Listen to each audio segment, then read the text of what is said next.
दिल्ली से लेकर उत्तर प्रदेश के सियासी गलियारों तक इस वक्त एक ही गूंज है, महिला आरक्षण बिल। जहां केंद्र सरकार इसे नारी शक्ति वंदन अधिनियम कहकर ऐतिहासिक बता रही थी, लेकिन लोकसभा में ये पास ना हो सका। ऐसे में यूपी में इसे लेकर सियासी महाभारत शुरू हो चुकी है। मुख्यमंत्री योगी आदित्यनाथ और सपा अध्यक्ष अखिलेश यादव दोनों ने प्रेस कॉन्फ्रेंस कर एक दूसरे पर तीखे हमले बोले हैं। सबसे पहले मोर्चा संभाला उत्तर प्रदेश के मुख्यमंत्री योगी आदित्यनाथ ने। लखनऊ में मीडिया से बात करते हुए सीएम योगी ने विपक्ष को आड़े हाथों लिया। उन्होंने महाभारत का जिक्र कर कहा, महिला आरक्षण बिल गिरना द्रौपदी के चीरहरण जैसा था। जो दृश्य वास्तव में सदन के अंदर इंडी गठबंधन का रहा है, Congress, Samajwadi party, TMC, DMK का रहा है, यह पूरी तरीके से एक बार उस दृश्य की ओर ध्यान आकर्षित करता है जो भरी सभा में द्रौपदी का चीरहरण जैसा दृश्य था।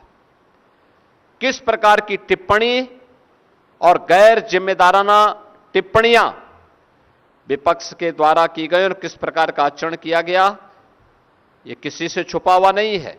यही नहीं, सीएम योगी ने मुस्लिम महिलाओं के बहाने सीधे कांग्रेस और सपा पर वार किया।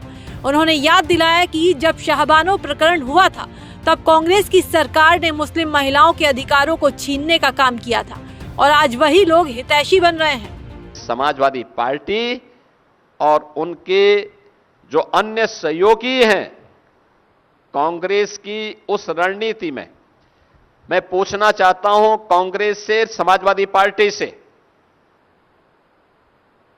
कि महिला आरक्षण से जुड़ा हुआ ये मुद्दा जो नारी शक्ति बंधन अधिनियम के माध्यम से पारित हुआ था, इसमें पुरुष का हक नहीं मारा जा रहा था, लेकिन महिला सशक्तिकरण के लिए एक बहुत ही प्रोग्रेसिव सोच के साथ यह कदम उठाया गया था। आज जब आप मुस्लिम महिलाओं की बात करते हैं, वे तब कहां थे जब शाहबानो प्रकरण में कांग्रेस की सरकार ने मुस्लिम महिलाओं के अधिकार को पूरी तरह उन्हें वंचित करने का प्रयास किया। याद करिए, ये इंडी गठबंधन है। जब प्रधानमंत्री मोदी जी ने शाहबानो प्रकरण में कांग्रेस के इस पाप का परिमार्जन करने का कार्य किया था और उस समय प्रधानमंत्री जी ने देश के अंदर ट्रिपल तलाक पर पूरी तरह प्रतिबंध लगाया। मुख्यमंत्री योगी की प्रेस कॉन्फ्रेंस खत्म ही हुई थी कि कुछ देर बाद अखिलेश यादव मीडिया के सामने आए। सपा चीफ ने बीजेपी की मंशा पर ही सवाल खड़े कर दिए। उन्होंने साफ कहा कि बीजेपी इस बिल के जरिए महिलाओं की एकता में दरार डालकर उनको ठगना चाहती थी। तथा कथित महिला आरक्षण बिल के बहाने भाजपा नारी को नारा बनाने की कोशिश कर रही थी, क्योंकि महिला असुरक्षा, महिलाओं के खिलाफ बेतहाशा बढ़ती हिंसा व अपराध, महंगाई, बेरोजगारी, बेकारी, बीमारी और शिक्षा की वजह से नारी भाजपा से किनारा कर चुकी है। नारी स्वतंत्रता के विरुद्ध भाजपाई और उनके संगी साथियों की रूढ़िवादी संकीर्ण सोच और तंग नजरिया नए जमाने की नारी शक्ति को स्वीकार नहीं है। साथ ही कन्नौज सांसद बोले, भाजपाई का सीएमएफ फॉर्मूला अब पिट चुका है।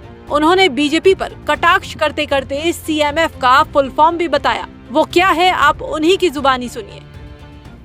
भाजपाई का सीएमएफ फार्मूला, भाजपाई का और भाजपाइयों का सीएमएफ फार्मूला क्रिएट मिसट्रस्ट और फियर अब पिट चुका है। भाजपाइयों का समाज के बीच भय और अविश्वास पैदा करने का सामाजिक षड्यंत्र और नहीं चलेगा। दरअसल लड़ाई श्रेय लेने और वोट बैंक बचाने की है। बीजेपी इसे अपनी बड़ी उपलब्धि बताकर महिला वोटर्स को साधना चाहती थी, तो वहीं सपा और विपक्ष इसमें ओबीसी और मुस्लिम कोटा की मांग उठाकर बीजेपी की घेराबंदी कर रहे हैं। यूपी जैसे राज्य में जहां जातिगत और धार्मिक समीकरण चुनाव तय करते हैं, वहां महिला आरक्षण बिल अब आगामी चुनाव की बिसात बन गया है। फिलहाल आप इस बहस को किस तरह देखते हैं, हमें कमेंट में जरूर बताएं।